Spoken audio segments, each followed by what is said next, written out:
konfirmasi apakah mungkin saya bisa membantu dari sisi tim hukumnya.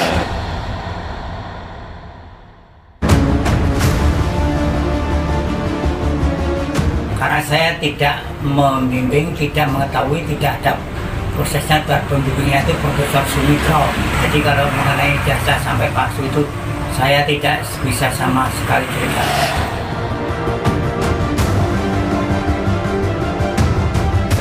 Kita dari UGM itu memiliki bukti-bukti yang otentik ya.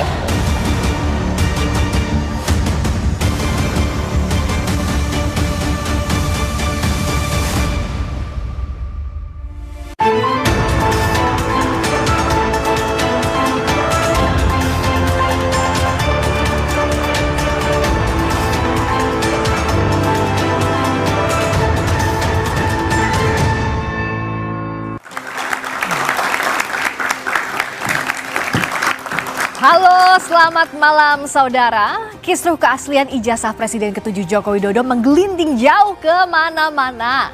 Yang terbaru di ranah hukum, Roy Suryo dan Dr. Tifa diundang klarifikasi oleh penyidik Polda Metro Jaya buntut laporan Jokowi pada akhir April lalu.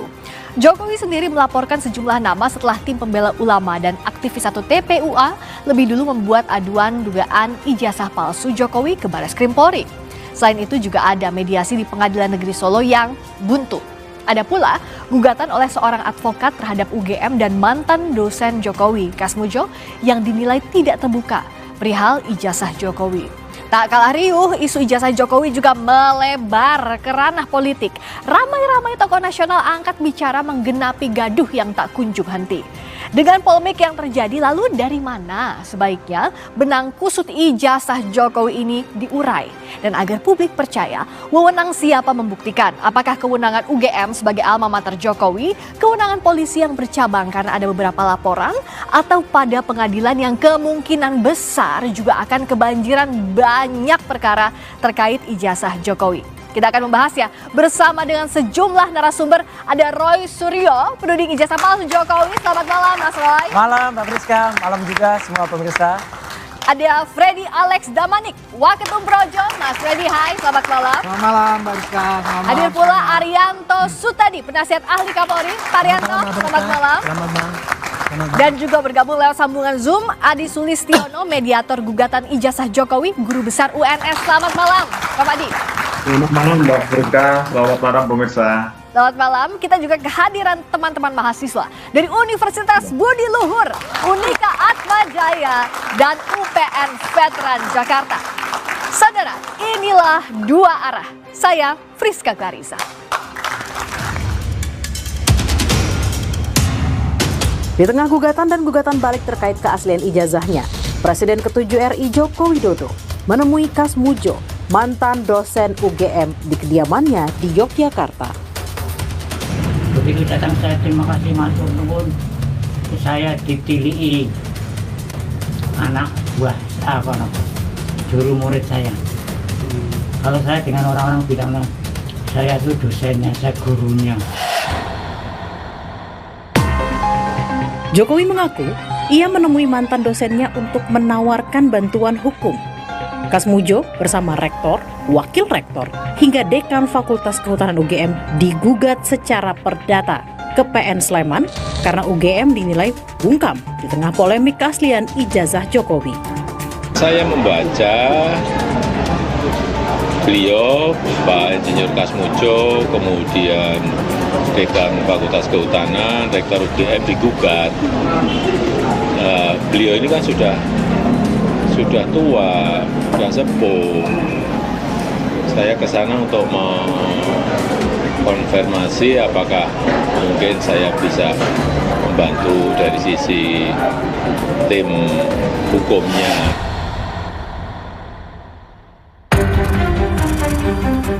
Kegaduhan isu keaslian ijazah Jokowi tak hanya karena saling lapor ke polisi dan saling gugat di pengadilan. Soal polemik ijazah bahkan turut disinggung Presiden kelima sekaligus Ketua Umum PDI Perjuangan Megawati Soekarno Putri. Dan itu sekarang sudah jadi urusan ijazah dan narkoba. Ya, sama dia.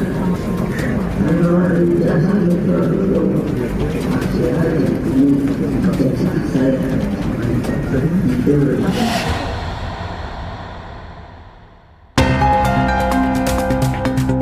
Komardin, advokat di Makassar yang menggugat UGM dan mantan dosen UGM, mengajukan gugatan dengan alasan jejak akademik Jokowi bisa dibuktikan di pengadilan. Semakin hari semakin panas, semakin hari. Nah, ini tentu berpengaruh kepada pendidikan kita.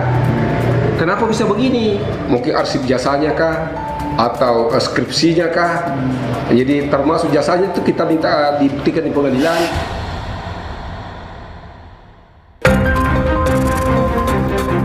Pihak UGM menyatakan tengah mempelajari gugatan dan menyiapkan bukti di persidangan. Tentu kami pelajari ya, itu kami pelajari gugatannya gitu. Kita dari UGM itu memiliki bukti-bukti yang otentik ya, terkait dengan status gitu ya, keberadaan Pak Jokowi di lingkungan kami, di universitas kami gitu.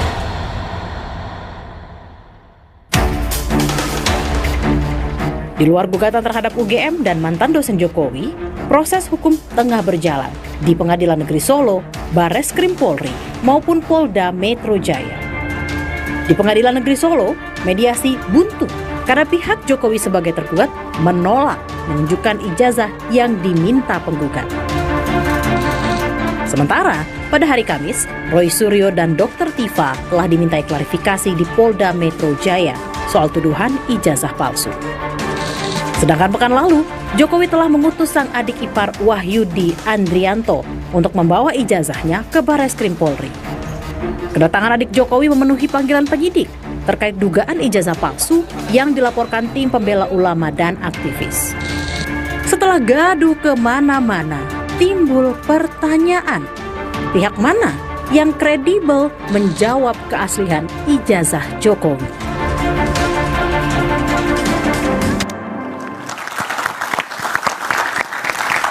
Dalam hidup ini kan yang jadi pertanyaan kejelasan status ya. Nah, tapi kalau dalam kasus laporannya Pak Jokowi yang diajukan oleh Pak Jokowi, statusnya Mas Roy ini apa sih, terlapor atau apa? Lah itu, menarik kan? Jadi kemarin tuh ada pelapor yang sudah menuliskan locus delicti dan tempus delicti dengan terlalu berani. Tapi ternyata tidak seperti yang diomongkan sebelumnya. Kan yang diomongkan sebelumnya kan lawyernya mengumbar tuh, ember istilahnya. Ya, kami melaporkan RSTT, PS dan lain-lain. Ternyata nggak ada menurut kepolisian. Jadi kan kasihan polisi ini. Tuh, Mas Roy itu statusnya apa sampai sekarang dari kemarin nggak ada. polisi? Statusnya saya independen. Diundangnya sebagai apa? Diundangnya memang tertulis sebagai saksi. Cuman gini Pak, dalam prinsip hukum ini juga harus diketahui. Kalau saya nantinya itu akan dijadikan saksi ya, kalau nanti akan dijadikan terlapor, ya saya berhak untuk kemudian tidak perlu memberikan keterangan karena saksi itu punya hak untuk diam. Karena terlapor itu punya hak untuk diam. Kalau nanti ternyata terlapornya itu saudara kita juga berhak menolak. Karena nggak boleh kita bersaksi sama saudara. Ini adik-adik dan penonton Kompas TV harus ngerti, harus cerdas, harus smart. Jangan sampai waktu kita terbuang percuma. Udah duduk, diambil keterangan sampai jam 11 malam. Akhirnya nggak bisa dipakai. Karena ternyata terlapornya saudaranya atau bahkan terlapornya dia sendiri. Undangan klarifikasinya kemarin itu undangan klarifikasi kan? Undangan klarifikasi ini bentuknya. Boleh diperlihatkan. Nih. Dan yang menariknya lagi karena klarifikasinya bersifat klarifikasi, maka semua kan jadi saksi. Jam 10 saya diklarifikasi. Oke, saya boleh dilihatin Mas ke kamera. Jam 10 saya diklarifikasi. Jam setengah 8 pagi saya masih mampir Kompas TV. Nah, oke, itu isinya apa? Kan tidak kelihatan jelas. Undangan klarifikasi. Sebagai diberitahukan saksi kepada saudara, bla bla bla bla bla. Sambil dilihatin ke depan Mas ya, ke kamera. Oh, kan nggak bisa baca nanti. Ya, sebagai saksi gitu ya. Di sini ada. Kemudian tentang pasalnya banyak banget. Tapi objek perkaranya ada untuk kasus apa? Nggak ditulis juga. Pasal-pasalnya ditulis.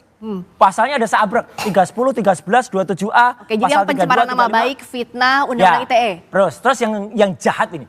Ada pasal 32 dan 35. Kenapa saya bilang jahat? Pasal itu saya dulu perancang undang-undang ITE bersama dengan teman-temannya. Itu untuk transaksi elektronik. Untuk orang kalau kirim bukti kemudian diubah. Atau ada orang kirim data yang itu palsu tapi disebut asli. Itu kena, bukan untuk soal ini.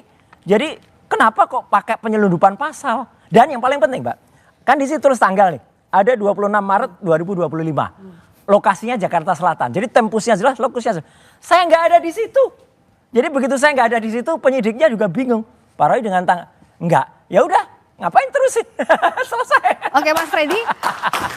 Kata Mas Roy itu masih masih jadi tanda tanya statusnya apa di bukan terlapor. Apa Mas Freddy lihat apakah kasus ini tanda kutip coba-coba karena tidak ada terlapornya siapa begitu, tapi sudah disampaikan ke publik? Ya, nanti biar Polri yang menjelaskan, tapi saya coba menanggapi. Jadi ketika kita membuat laporan, ya kan di situ identitas pelapor ditulis, kemudian siapa yang dilaporkan ditulis, ya kemudian apa yang dilaporkan ditulis. Nah nanti penyidik menulis itu. Nah kemudian itulah yang menjadi istilah di publik, bahkan penyidik juga sering menggunakan itu. Kalau sudah masuk di dalam proses penyidikan, maka akan menjadi saksi pelapor, saksi terlapor, kan begitu. Nah mungkin ini tadi saya belum lihat, tapi dari sepintas itu ini adalah undangan klarifikasi. Nanti Bapak bisa membantu menjelaskan. Undangan klarifikasi itu biasanya itu masih dalam tahap penyelidikan. Ya, nanti dicari keterangan, dikumpulkan keterangan-keterangan, bukti-bukti awal, apakah laporan atau yang dilaporkan ini memenuhi cukup bukti awal untuk sampai ke tahap penyidikan. Nanti biasanya di tahap penyidikan itu sudah ada tersangkanya. Jadi tidak ada yang salah kalau dari tidak ada Mas yang Freddy, salah, itu biasanya proses yang biasa di dalam proses penyelidikan di polisi. Demikian. Oke, dari Pak Arianto, kalau dari proses yang sekarang kan kemarin diundang klarifikasi Mas Roy, tidak ada nama terlapornya, secara hukum acara pidana apakah ini sesuai atau tidak? Maaf, saya tidak mau menjawab yang teknis ini ya. Tapi saya akan ingin melihat masalah ini, masalah besar, global. Ya. Bagi polisi ya, gonjang-ganjing, gaduh kayak gini ini ya. Itu sudah sehari-hari itu makanan kita itu. Ya. Polisi itu setiap hari menghadapi sengketa. Bukan sengketa perdata, tapi sengketa pidana. Kasus ini yang terjadi adalah sengketa pidana antara dua pihak. Yes. Yang satunya lagi menuduh sana pakai ijazah palsu dan yang dituduh enggak merasanya. Yang dituduh itu balik menuduh bahwa itu menebarkan berita bohong. Itulah yang terjadi sekarang ini. Dan di dalam dunia sengketa itu kalau masing-masing menganggap dirinya benar itu ya udah wajar udah. Dengan alasan yang panjang lebar silakan lah. Cuman sayangnya sekarang ini ya, ini kasus ini sangat buat news. Artinya apa? Gampang diviralkan dan ini bagus untuk makanan media ini. Nah Pak, tapi kan jadi edukasi juga gini. Kalau untuk tahapan penyelidikan seperti apa? Mencela dia. Saya hanya mengatakan kasus ini mudah viral. Kenapa? Melibatkan tokoh. Yang kedua ada indikasi ada yang ditutup-tutupi, ada yang nggak jujur. Nah itu pasti akan dikejar oleh Dan ketiga menimbulkan perdebatan yang berkepanjangan. Yang keempat menarik simpati dari masing-masing pihak itu punya simpati yang gede gitu. Nah ini sudah pasti buat news. Sayangnya yang selama ini penanganannya tidak kepada proses yang seharusnya. Apa itu? Menurut saya proses ini harus diselesaikan sengketa pidana itu harus dipakai proses pidana. Pidananya satu ya, ada dua nih pidananya. Ada dua pidana. Pidananya satu, orang menuduh ijazah palsu. Ya. Itu nanti akan kita cek nanti apakah ijazah itu betul apa tidak. Ya. Mana yang salah, mana yang benar. Yang satunya lagi itu berita bohong itu. Pidananya dua itu kan. Nah, itu saya sekarang senang apa? Karena sudah Pak Jokowi sudah lapor ke Polda atau mana saya nggak tahu ya. Polda Metro Jaya. Dan sana juga sudah lapor juga ke polisi kan. Bareskrim. Dua-duanya itu berarti akan ditangani secara track yang benar. Gitu. Jadi saya optimis bahwa kasus ini kalau polisinya mau sigap cepet gitu ya dan jujur terbuka, ini akan ending kepada nanti di proses pengadilan dan disitulah nanti akan kelihatan siapa yang sebetulnya benar, siapa yang kemudian salah. Jadi kalau kata Pak Rianto ini sudah on the track begitu ya proses hukumnya. Endingnya belum saya kasih tahu ya kira-kira, tapi prosesnya nanti gitu. Jadi polisi sekarang tugasnya tinggal menyidik dua kasus ini. Ya, soal ijazah palsu sama tadi ya pencemaran nama baik cara yang sama. Imbang, adil caranya. Tepuk tangan itu sudah on the track. Tapi tadi pas Pak Rianto menjelaskan, nahnya itu apa? Nahnya itu inilah jenderal polisi yang tepat, bijak. Polisi saja tidak mau menjelaskan, kok tiba-tiba ada orang yang bukan polisi sudah mengatakan prosesnya begitu. Dapat dari mana pengetahuan itu? Mas Fred, kan, coba gitu kan, jenderal polisi saja siap, Pak Aryan. Dan beliau penasihat ahli Kapolri tuh. Jadi sudah mengarahkan dengan polisi sudah on the track. Oke, Mas Fred, silakan. Yang saya sampaikan tadi sejalan dengan apa yang disampaikan beliau. Beliau menyatakan proses itu sudah benar kan? Sudah tepat kan? Jadi sejalan. Beliau nggak komentar soal itu, Mas. Saya sepakat dengan beliau, proses yang sedang berjalan ini, proses hukum ini sudah tepat untuk menyelesaikan kasus ini. Ya, kami juga, Pak Jokowi juga mengambil upaya hukum ini sebagai langkah terakhir. Ya, setelah ya klarifikasi penjelasan yang dilakukannya, pengacaranya dari UGM, ya, dari teman-teman kuliahnya, teman-teman yang bareng wisuda, kemudian juga dari mantan anggota KPU juga sudah menjelaskan. Tapi tetap saja ya, Mas Roy dan kawan-kawan ini tidak percaya. Belum langkah terakhir. Dan tadi sebagai pembuka lead tadi berita itu bagus sekali, Mbak Friska. Terima kasih Kompas TV. Tadi kan ditunjukkan. Dan terus Jokowi datang ke tempatnya Pak Kasmujo. Dan apa jawaban Pak Kasmujo? Matur nuwun Pak Kasmujo. Beliau menjawab, jujur saja, orang itu sebaiknya kejujur. Dan beliau mengatakan, saya bukan dosen pembimbing skripsi Jokowi.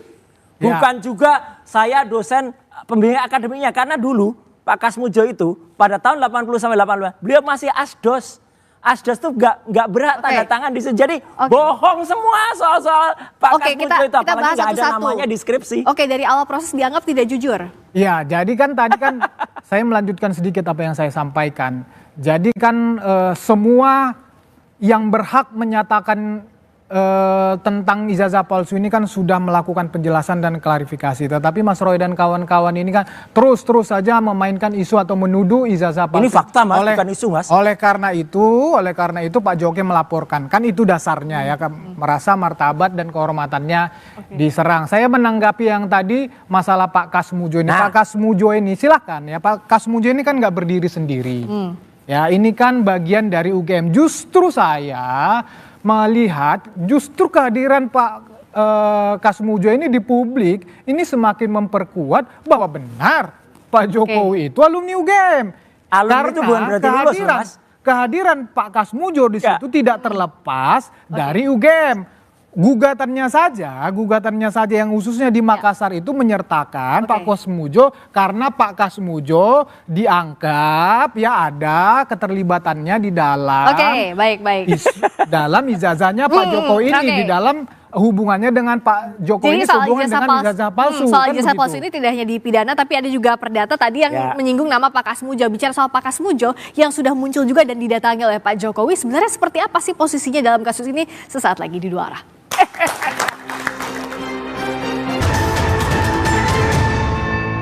Mengenai ijazah saya sama sekali tidak bisa cerita karena saya tidak membimbing, tidak mengetahui, tidak ada prosesnya. Buat pembimbingnya itu Profesor Sumitro, pembantunya ada sendiri, yang uji ada sendiri. Jadi kalau mengenai ijazah sampai palsu itu saya tidak bisa sama sekali cerita. Dosen pembimbing saya Bapak Kasmujo. Tadi beliau itu dulu waktu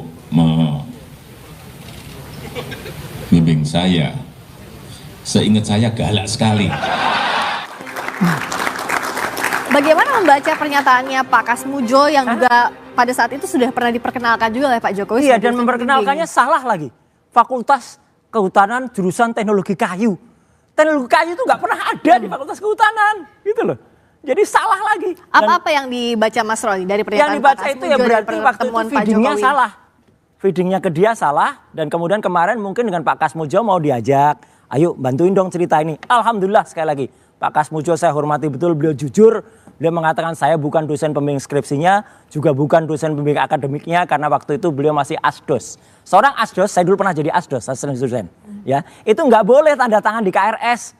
Jadi kalau nggak boleh tanda di KRS ya berarti sama sekali nggak ngerti nih statusnya Jokowi ini apa waktu mahasiswa. Itu Mas Fred malah semakin diragukan dengan kemunculan Pak Kasmujo bersama Pak Jokowi. Ya enggak apa-apa, tapi saya melihat justru statementnya Pak Kasmujo itu justru menjelaskan. Menjelaskan apa?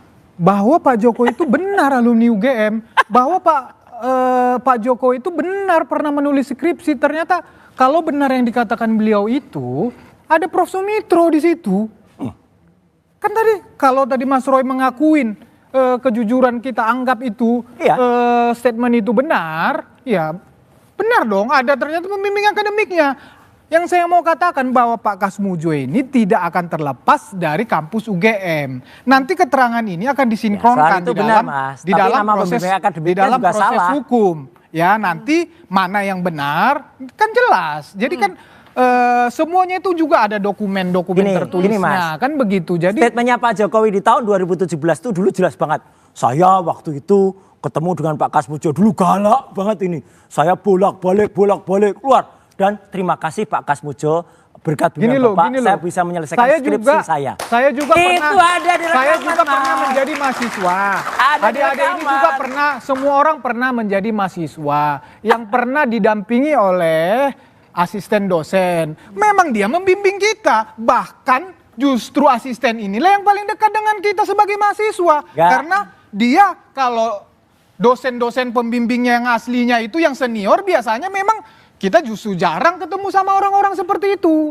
Enggak, gitu loh, Mas. apalagi di UGM gitu, Mas. Kuliah-kuliah zaman dulu. Di UGM apalagi gitu, kuliah-kuliah Mas. zaman dulu yang dosen-dosen senior itu jarang kita. Justru mahasiswa yang masih muda-muda inilah. Jadi di UGM apa yang diragukan dari Mas Roy? Gini loh. Itu juga bisa dibilang pembimbing. Penjelasannya diberikan dari lulusan UGM asli. Ya gitu. Mas lulusan mana? UGM bukan? Iya. Bukan kan? Saya S2 UGM. S2-nya, S1-nya UGM enggak? S1 saya dari Universitas Lampung. Ah udah. Ya udah. Ini kan yang dipersoalkan kan sekarang S1-nya. S2 lain, pembimbingannya lain. S2 Oke. Jadi intinya apa soal Pak Kasmujo? Intinya adalah dulu Pak Jokowi itu bicara di 2017 seolah-olah meyakinkan bahwa Pak Kasmujo adalah dosen pembimbing skripsi. Terus kemudian narasinya mulai diubah. Oh, dosen pembimbing akademik. Ada nggak tadi? Gitu. Ada nggak tadi Pak Jokowi disampaikan dosen pembimbing saja atau dosen pembimbing akademik? Enggak mungkin dosen pembimbing akademik. Kalau dosen pembimbing akademik, Pak Kasmujo itu asdos. Asisten dosen itu nggak berhak membimbing. Adik-adik mahasiswa tentu tahu juga kayak gini gitu loh. Ini diragukan pernyataannya. Walaupun bukan pembimbing skripsi, tapi soal pembimbing akademik ini juga Siapa diragukan. bilang masa asisten dosen tidak berhak untuk membimbing? Justru kehadiran Gak boleh Mas, asisten dosen kok tanda tangan KLS nggak boleh. Nah kalau tanda tangan hitam di atas putih dokumen kampus, dokumen fakultas, dokumen skripsi memang tidak ada. Bukan lulusan UGM ya kayak benar gini. itu. Tetapi ini bukan lulusan UGM. Memang tugas asisten dosen adalah membimbing mahasiswanya. Jauh. Terus apa kehadiran fungsinya asisten dosen? Ayo. Asisten dosen itu membantu dosen dalam perkuliahan, bantu nyiapin materi buat dosen. Aku dulu pernah asdos Mas. Mas pernah asdos gak? Saya nggak pernah. Nah, tapi saya pernah dilayani oleh asisten dosen. Oke. Oke, kita balikin lagi ke sini. Tadi kan disebut juga kan kalau kata Mas Freddy, pernyataannya Pak Kasmujo akan digabungkan juga dengan pernyataan pimpinan lain UGM. Kan UGM-nya sudah bilang juga Mas Roy, kenapa masih nggak percaya? Ya UGM banyak sekali melakukan tindakan yang kurang pas. Nyatanya mantan rektor UGM, jadi yang pas ini hanya yang disampaikan Mas Roy. Itu jadi menyatakan kalau ini harus dibuka sejelas-jelasnya. Clear. Jadi biarkan, dan UGM nyatanya digugat banyak pihak. Jadi biarkan saja gugatan itu berlangsung. Dan UGM, saya alumnus UGM. Ya, S1, S2 saya UGM. Resmond juga, Dr. Resmond. Dr. Tifa juga. Jadi kami ini cinta kepada kampus, Mbak. Bukan apa-apa, cinta kepada kampus. Kami sayang alma mater saya kalau harus terlibat dalam kebohongan besar ini. Oke, nah tepuk tangan dulu nih. Tampaknya sudah semakin panas di segmen ini. Kan yang ditunggu juga dalam proses ini tidak cuma laporan pidana, ada gugatan perdata yang di PN Sleman, ada juga gugatan perdata yang di PN Solo. Saya ke Prof. Adi. Proses mediasi kenapa kok buntu ya, Prof. Adi? Apa sih yang jadi kebuntuan dan kendalanya? Jadi ada bottleneck soal ini? Selamat malam Mbak Priska. Jadi Selamat malam, Prof. Ada gugatan data yang dilakukan oleh Pak Taufik di Pengadilan Negeri Solo adalah gugatan perbuatan melawan hukum. Yang digugat ada 4. Yang pertama Pak Jokowi, kemudian KPU, kemudian UGM, dan SMA 6 Solo. Jadi dalam perkara perdata itu diwajibkan sebelum diperiksa pokok perkara akan ditangani secara mediasi. Kemudian pihak Pak Jokowi tergugat 1, 2, dan 3, dan 4 dan menggugat sepakat memilih mediator dan saya ditunjuk sebagai mediatornya. Nah kemudian saya membagi pemeriksaan menjadi 4 tahap. Yang pertama resume perkara yang dibacakan oleh pihak penggugat dan ditanggapi oleh tergugat. Ya. Kemudian pertemuan kedua adalah kaukus, saya ketemu dengan pihak penggugat tergugat secara terpisah kamar untuk menyampaikan persepsi, untuk berdiskusi banyak hal. Ya. Kemudian nanti kesepakatan kemarin baru nanti kesimpulan. Nah. Jadi proses mediasi ini baru berhasil, kuncinya adalah itikat baik para pihak. Jadi saya sebagai mediator adalah berdiri di tengah-tengah antara pihak penggugat dan tergugat, tidak boleh berat sebelah. Dan setelah kami lakukan proses pemeriksaan beberapa kali, nampaknya khusus untuk pihak penggugat dan tergugat satu sudah sepakat mediasi tidak berhasil. Oke, tidak berhasil. Sedangkan untuk tergugat, tergugat 2, 3, dan 4 kita upayakan. Semoga 2, 3, 4 berhasil. Jadi yang satu belum berhasil, yang 2, 3, 4 mungkin insya Allah berhasil. Oke, ini tuh yang jadi kebuntuan, Prof. Adi, apa betul soal penggugat ini meminta agar tergugat menunjukkan ijazahnya, ini asli atau tidak, tapi ditolak oleh pihak tergugat? Jadi ketika membacakan resume perkara, pihak penggugat kan sudah seperti yang disampaikan oleh para penggugat dan tergugat di media, makanya saya berani ngomong di sini karena sudah disampaikan di media. Jadi Pak Taufik menginginkan agar dibuka ijazahnya di muka publik. Oleh Pak Jokowi, begitu ya, pihak Pak Jokowi ya. Sedangkan pihak tergugat sejak awal tidak berkenan. Sebenarnya kalau Pak Jokowi bisa hadir sendiri, memang kalau dalam mediasi kan harusnya diwajibkan untuk hadir sendiri, kecuali beliau keluar kota, keluar negeri, terus sakit, pengakuan, atau sedang menjalankan tugas. Nah, seringkali kalau diwakilkan oleh pihak kuasa hukum, mediator akan kesulitan untuk menemukan titik temu antara kesepakatan antara penggugat dan tergugat langsung. Saya sebenarnya yakin kalau Pak Jokowi hadir walaupun lewat video call, itu akan tercapai lah kesempatan mediasi yang mungkin kita usahakan. Jadi problemnya memang pada saat proses mediasi, karena beliau diwakili oleh kuasa hukum dipasrahkan Jadi, oleh kuasa hukum. Yang diharapkan Pak Jokowi datang sebagai tergugat begitu ya, Prof. Adi ya? Oke, baik. Nah ini kan proses hukumnya jadi banyak sekali, bukan hanya banjir tapi buanjir. Karena ada laporan pidana, gugatan perdata di PN Sleman, PN Solo. Menurut Pak Arianto ini akan efektif atau tidak dalam prosesnya, dalam waktu yang bersamaan seperti ini? Tapi jawabnya usai jeda. Pak Arianto di Dua Arah, kami segera kembali.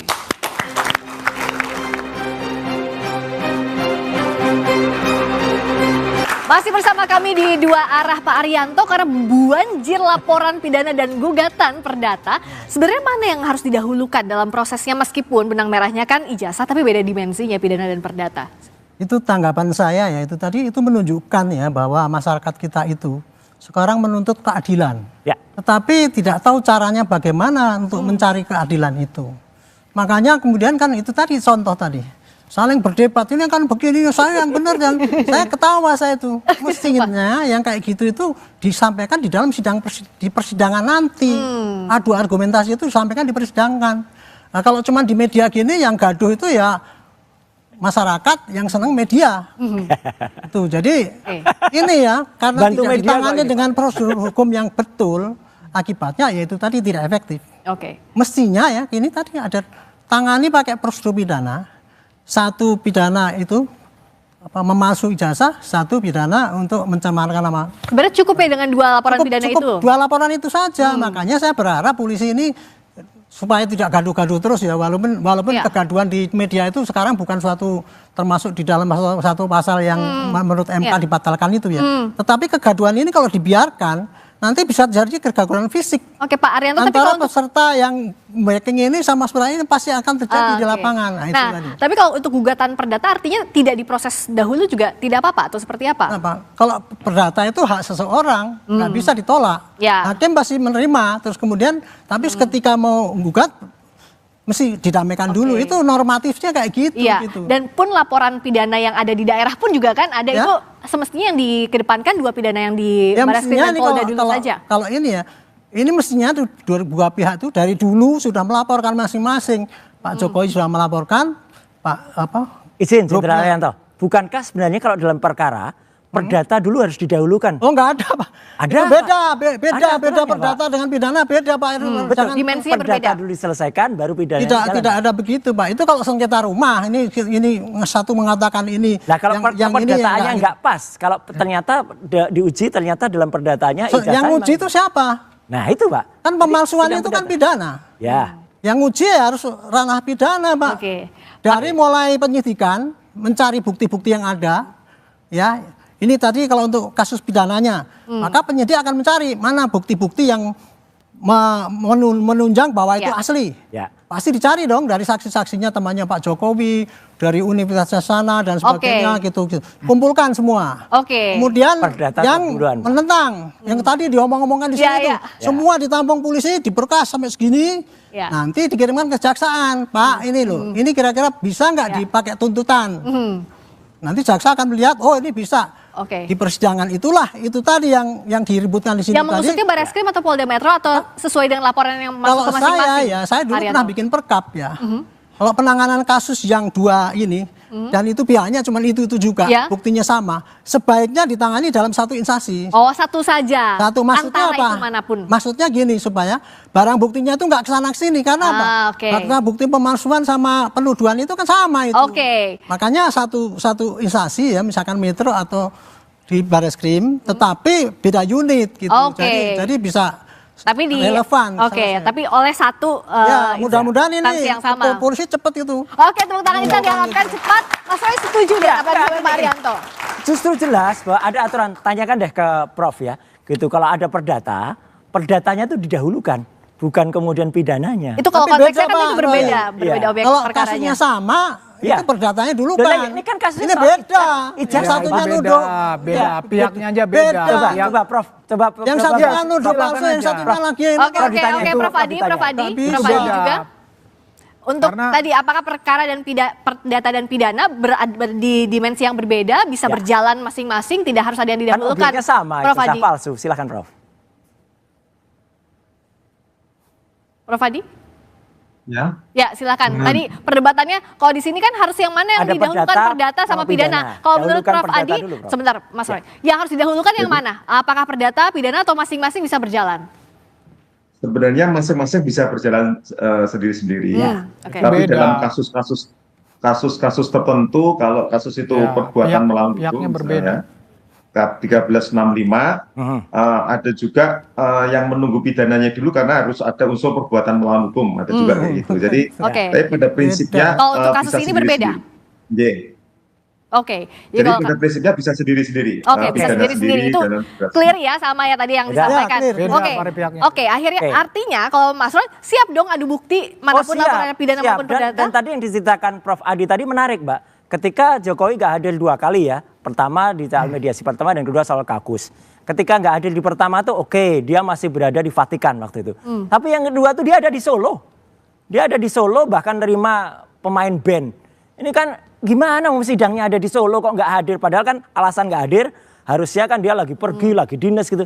Dia ada di rumah di Solo. Oke. Apa nggak datang? Mas Fred diragukan juga soal Saya ini. sederhana aja sih menanggapi. Saya coba berpikir sebagai lawyernya Pak Jokowi yang di Solo maupun di perkara-perkara perdata lainnya. Saya juga akan merespon yang sama, tidak akan merespon ya tuntutan para penggugat ini di dalam proses mediasi. Karena saya tahu ini para penggugat ini akan patah, gugatannya akan tidak diterima di dalam proses persidangan nanti. Kenapa tidak diterima? Legal standingnya nggak jelas. Ya, apa dasar orang ini? Kemudian tuntutannya, ganti kerugiannya mereka ini apa sih, kan begitu? Nggak jelas.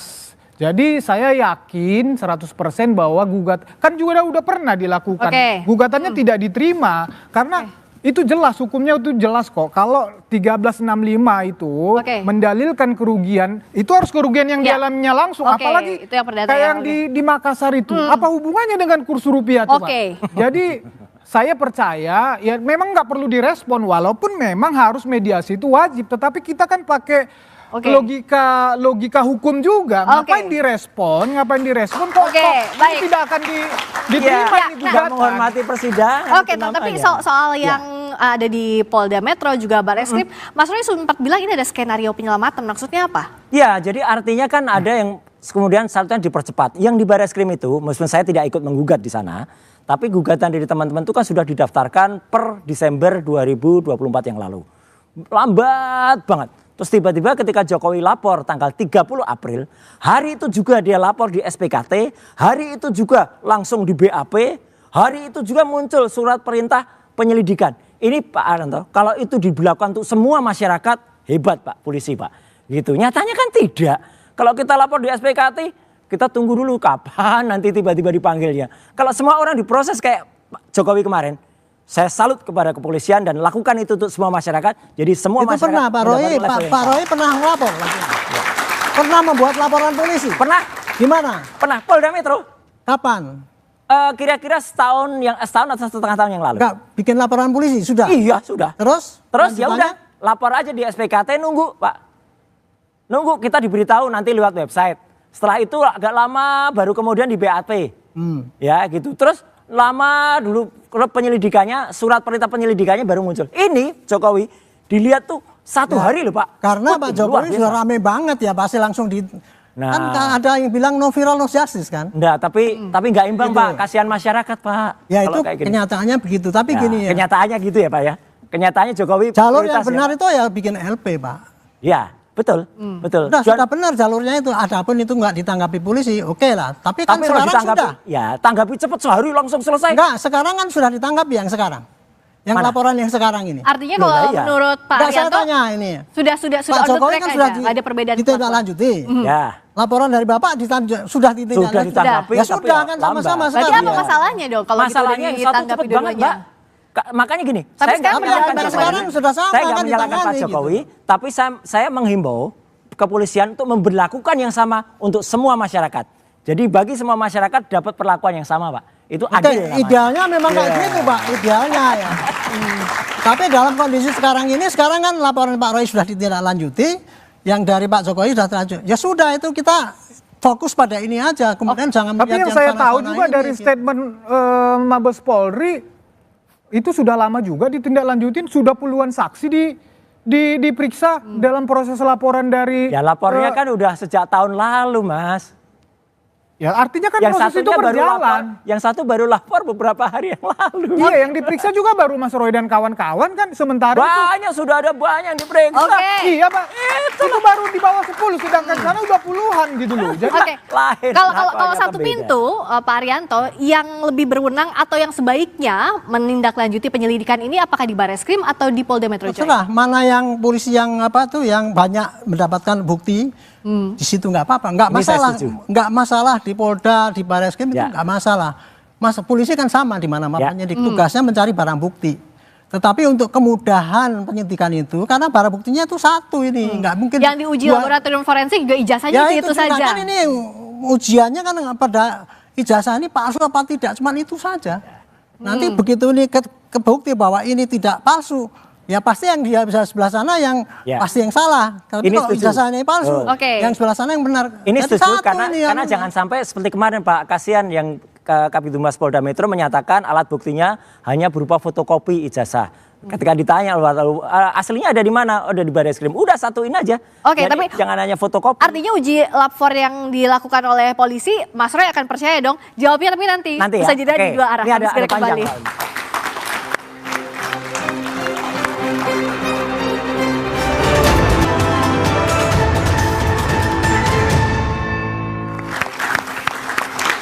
Karena 3 segmen tadi cukup panas, sudah kipas-kipas dulu narasumber saat iklan tadi. Sekarang kembali lagi ke Mas Roy. Jadi untuk uji forensik dari Polri harusnya setuju dong, percaya? karena mungkin kalau saya sebenarnya udah kontak dengan ahli digital forensik dari Amerika, Dr. Ismond udah kontak dengan Jepang, Dr. Tifa juga udah dapat. Intinya adalah mereka siap bantu. Tapi memang ketika di Indonesia baru ada Lab 4 dari Polri, mungkin next kita harus punya pikiran ke depan. Oke, tapi kalau sekarang ke depan itu negara-negara seperti Amerika, karena ada Virginia bahkan dia punya Virginia namanya adalah Virginia Department of Forensic Science. Bahkan Filipina pun udah pernah. Jadi nggak apa-apa kalau sekarang kita tunggu hasil dari Lab 4, kita hormati. Tetapi harus terbuka, ijazahnya ditunjukkan ke masyarakat dan setidaknya kita bisa lihat hasilnya detail Mbak, kayak kita uji lab. SGOT, SGPT berapa, gula darah berapa, jangan hanya hasilnya itu satu kalimat saja, ini asli atau ini tidak asli. Kalau hasil itu detail rinci, insya Allah kita hormati, tapi kalau hasil itu tampak mengada-ada ya jangan begitulah gitu hasil uji forensik. Oke, kalau dari Mas Freddy harusnya tunjukin aja ijazahnya. Iya, jadi begini ya.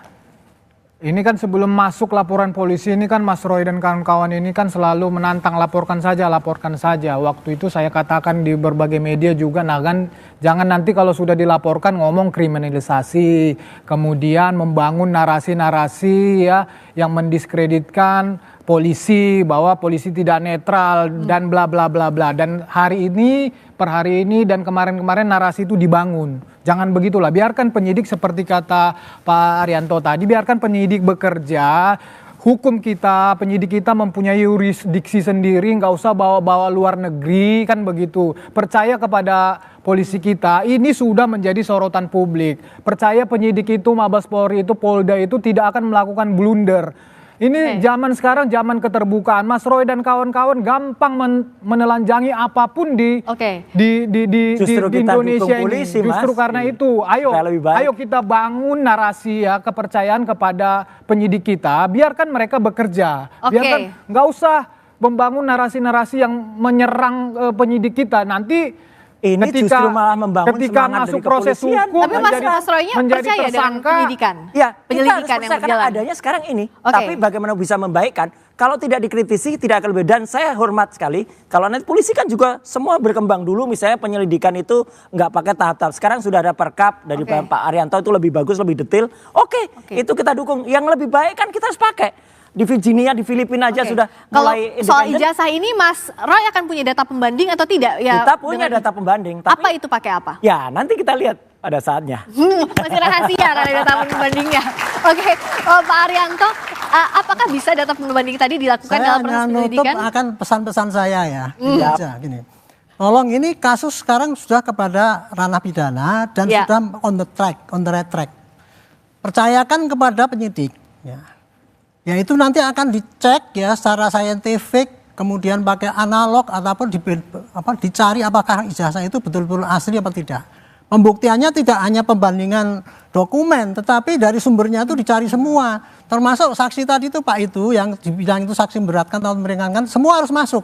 Nah, pesan saya pada polisi ya, tolong Pak polisi sekarang terbuka, jangan model-model menutup keterangan. Kami sudah periksa 10 saksi, ini siapkan saksi. Ini bukan keterangan itu. Menurut saya sebutkan aja, kami sudah ngambil saksi A, ngomongnya dia begini.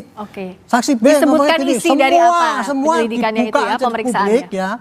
Sehingga berkas yang dibikin oleh polisi itu betul-betul apa yang didapat di lapangan. Karena ya kecurangan penyidik itu kadang-kadang begini, suka-suka datanya banyak, tapi hanya dipilih-pilih yang dikirim ke jaksa.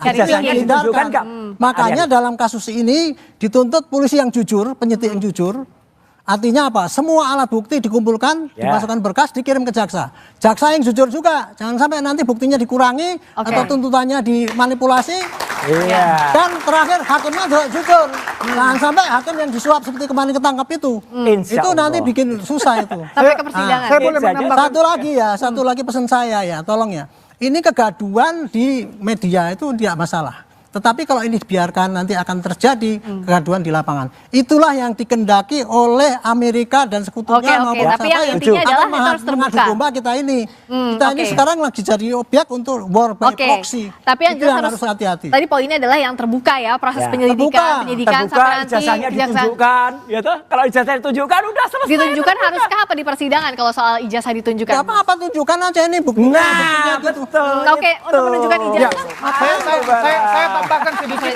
Saya tambahkan sedikit dari Pak Arianto. Setuju atau enggak? Nah, ketika sudah masuk ke proses persidangan, Ya, jadi proses persidangan pidana itu pembuktiannya itu kebenaran material. Ya. Kebenaran material itu adalah hakim, termasuk para pihak di situ, jaksa, pembela segala macam akan membuktikan kebenaran material, akan menggali dari pihak manapun, dari pihak terdakwa, kalau nanti jadi terdakwa, baik dari pihak jaksa juga akan melakukan pembuktian yang terbuka, yang misalnya dalam hal ini terdakwa merasa ada yang kurang, ada yang ditutupi, di situ semua akan bisa ditampilkan dan disaksikan oleh rakyat Indonesia. Bila perlu nanti ditayangkan, kalau hakim tidak keberatan, nanti akan ditampilkan semua di dalam persidangan. Jangankan saya persidangan. Kemarin Ibu Mega aja udah mengatakan dari awal kalau itu ditunjukkan selesai. Hari ini hormat saya untuk PKB. PKB juga mendukung itu. Ayo parpol-parpol yang dukung ini. Oke. Nah, kalau dari Prof Adi ini kan jadinya kemana-mana. Tapi dalam proses pembuktiannya sampai nanti kalau sampai ke persidangan, itu apa sih yang harus ditunjukkan ke publik, baik itu laporan pidana maupun gugatan perdatanya, Prof Adi? Saya nggak masuk ke pokok perkara, tapi saya menjelaskan alurnya. Jadi setelah dinyatakan mediasi tidak berhasil, kami serahkan ke majelis pengawas perkara, pemeriksa perkara. Nanti majelis hakim akan melihat, membuat satu penetapan kalau penggugat tidak beritikat baik, gugatannya tidak akan diterima. Kemudian kalau yang tergugat tidak beritikat baik, ada penetapan dari pengadilan bahwa tergugat tidak beritikat baik. Kemudian hakim melakukan pemeriksaan perkara. Jadi perkara nanti bisa tidak diterima seperti katakan oleh tadi pembicara sebelumnya, bisa juga nanti diperiksa tapi dinyatakan ditolak atau diterima. Jadi ada 3 alternatif itu, Mbak Veska. Oke, kalau untuk pihak UGM kampus apakah masih perlu klarifikasi karena gugatan terhadap UGM juga kan masih akan 22 Mei di Pengadilan Negeri Sleman? Kalau khusus untuk KPU, kemudian untuk tergugat KPU, tergugat SMU 6, tergugat UGM, nampaknya kita sudah upayakan untuk bisa berdamai dengan penggugat. Minta doanya aja. Amin. Semoga nanti di pertemuan Rabu untuk 3 tergugat 2, 3 dan 4 bisa berdamai. Jadi ada yang di PN Solo, ada juga yang di PN Sleman, kalau itu rektor, dekan, hingga dosen dan sebagainya. Jadi dari masing-masing, Mas Roy maupun Mas Freddy yakin punya bukti yang kuat sampai ke proses hukum terakhir, sampai ke persidangan? Yakin dong, dan seluruh rakyat Indonesia melihat ini dan kejujuran. Itu kata Pak Kasmujo, itu yang penting.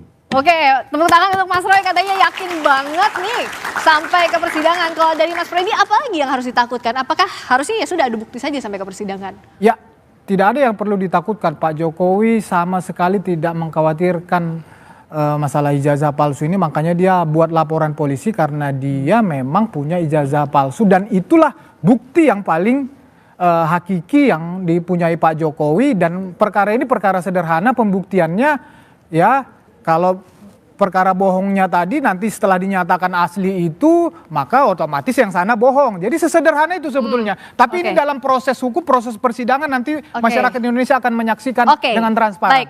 Singkat saja Pak Arianto, bagaimana polisi juga harus menjawab tantangan? Ada suara-suara yang menganggap bahwa polisi tidak netral. Dia kerja cepat, terbuka, dan mengumumkan pada rakyat inilah yang sudah saya kerjakan. Dan kemudian menyampaikan kepada rakyat juga ini yang saya sampaikan pada jaksa.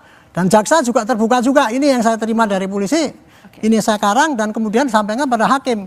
Dan hakimnya sebelum bersidang dia sumpah bahwa dia juga tidak curang. Kerja cepat, objektif dan transparan. Terima kasih atas waktunya dan perspektif dalam perdebatan hari ini. Mas Roy, terima kasih Mas Freddy, terima kasih Pak Arianto, terima kasih Prof Adi. Dan demikian Dua Arah malam ini, saya Friska Clarissa pamit undur diri, sampai jumpa pekan depan. Terima kasih.